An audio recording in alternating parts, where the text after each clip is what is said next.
नमस्कार विद्यार्थियों, आज की कक्षा में आपका स्वागत है, हार्दिक अभिनंदन है। हम वाक्य विचार पर चर्चा कर रहे थे। सबसे पहले हमने प्रयोग और संरचना के आधार पर वाक्य भेद पर चर्चा की। आज हम अर्थ के आधार पर वाक्य भेद देखेंगे। अर्थ के आधार पर वाक्य के 8 भेद होते हैं। पहला भेद है विधानवाचक वाक्य। विधानवाचक को विधिवाचक वाक्य भी कहते हैं, यानी विधिवाचक और विधानवाचक दोनों एक ही होते हैं। ऐसे वाक्य होते हैं जिनमें क्रिया के होने का सामान्य भाव हो, सामान्य स्थिति दर्शाई गई हो, उन्हें विधानवाचक या विधिवाचक वाक्य कहते हैं। जैसे राम विद्यालय जाता है, मोहन खाता है, सोहन खेलता है, वह बाजार जाएगा। इस प्रकार के वाक्य होते हैं जिनमें क्रिया का सामान्य भाव दिखता है। दूसरा प्रकार देखिए, संदेहवाचक। जिन वाक्यों में संदेह का भाव हो, शायद या संभवतया शब्दों के द्वारा इस तरह के वाक्य बनाए जाते हैं। जैसे शायद कल बारिश होगी या संभवतया वह कल आएगा। इस तरह के जो वाक्य होते हैं जिनमें संदेह का भाव होता है, उन्हें संदेहवाचक वाक्य कहते हैं। तीसरा भेद देखिए, संकेतवाचक वाक्य। ऐसे वाक्य जिनमें संकेत का भाव हो। ये वाक्य होते हैं जिनमें शर्त होती है या कंडीशनल वाक्य होते हैं।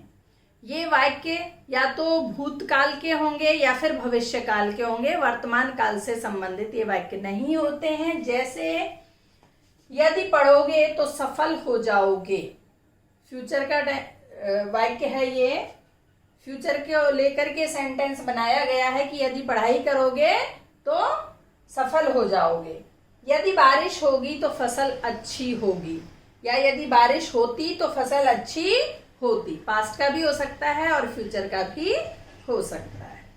चौथा भेद देखिए, इच्छावाचक। ऐसे वाक्य जिनमें इच्छा का भाव हो।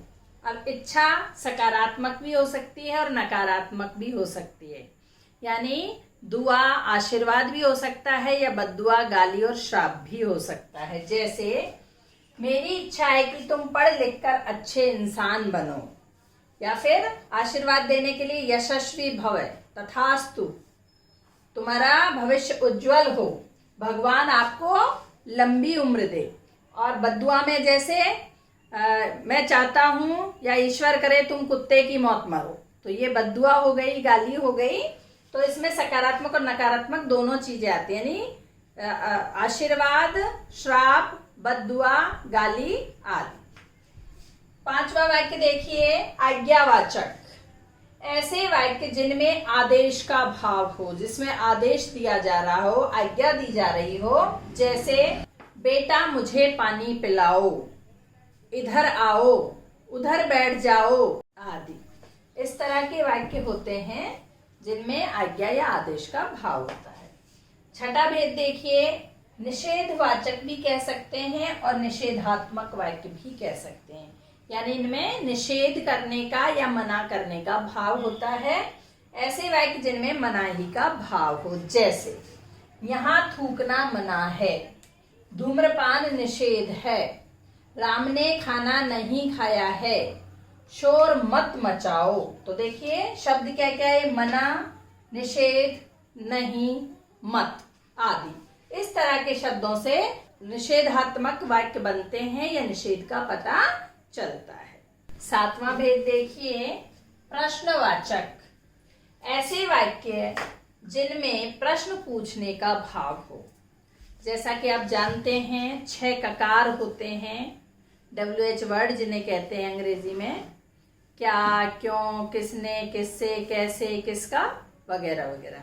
तो ये वाक्य में यदि आ जाएं और दूसरा अंत में प्रश्नवाचक चिन्ह लगा हुआ हो तो समझ जाइएगा कि वो प्रश्नवाचक वाक्य है। जैसे आपका नाम क्या है, आप कहाँ रहते हो, आप क्या करते हो, आप कितने बहन भाई हो। ये किसी भी तरह से प्रश्न बनाया जा सकता है। तो इसकी पहचान यही है कि ककार वाले यानी क से शुरू होने वाले शब्द जिनमें प्रश्न पूछने वाला भाव हो और साथ ही प्रश्नवाचक चिन्ह भी हो। 8वां भेद देखिए, विस्मय बोधक। विस्मय बोधक में ऐसे वाक्य होते हैं जिनमें आश्चर्य, शोक, घृणा, भय, प्रसन्नता आदि का भाव व्यक्त होता हो। जैसे अरे वाह, आप कब आए। इसकी पहचान है विस्मय आदि बोधक चिन्ह।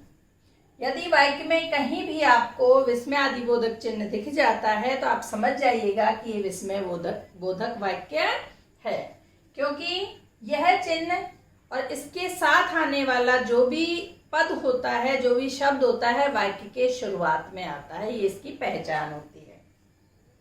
दूसरा वाक्य देखिए, बाप रे बाप, कितना झूठा है। छी, कितनी गंदी जगह है ये। अजी सुनते हो। अजी के बाद संबोधन चिन्ह आएगा, अजी सुनते हो। तो ये भी विस्मय आदि बोधक वाक्य है। अब देखिए, एक ही वाक्य से इन 8 प्रकारों को हम समझने की कोशिश करते हैं।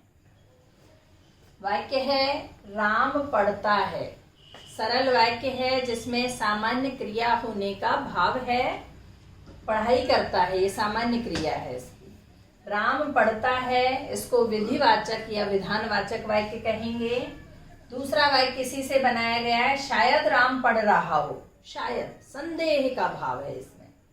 तीसरा वाक्य देखिए, यदि राम पढ़ेगा तो उत्तीर्ण हो जाएगा। संकेत है, कंडीशनल वाक्य है ये, कि यदि ऐसा करेगा तो इसका परिणाम ये हो जाएगा। अगला वाक्य देखिए, राम पढ़ लिख कर बड़ा आदमी बने। ये मेरी इच्छा है। यहाँ इच्छा व्यक्त हो रही है, इच्छावाचक ये वाक्य है। अगला वाक्य, राम पढ़ाई करो। यहाँ आदेश का भाव है कि राम पढ़ाई करो। राम ने पढ़ाई नहीं की, यहाँ निषेध या मनाई का भाव है। राम की पढ़ाई को लेकर ही सारे वाक्य चल रहे हैं, इसी में वाक्य के प्रकार बदल रहे हैं। तो निषेध और मनाई का भाव जहां होता है वहां निषेधवाचक वाक्य होते हैं। क्या राम ने पढ़ाई की, प्रश्नवाचक है। देखिए क्या भी आ गया शब्द और प्रश्नवाचक चिन्ह भी लगा हुआ है, तो इसको प्रश्नवाचक वाक्य कहेंगे। और अंतिम भेद विस्मय आदि बोधक हमने पढ़ा था, अरे वाह राम पढ़ रहा है। यहाँ खुशी का भाव व्यक्त हो रहा है, साथ ही विस्मय आदि बोधक चिन्ह भी लगा हुआ है, जिससे हम कह सकते हैं कि ये विस्मय बोधक वाक्य है। आज वाक्य का अर्थ के आधार पर वाक्य का पाठ यहीं समाप्त होता है। मैं उम्मीद करती हूँ आपको अच्छे से समझ में आया होगा, आपने बहुत एंजॉय किया होगा, और मेरे चैनल को सब्सक्राइब कर दीजिएगा।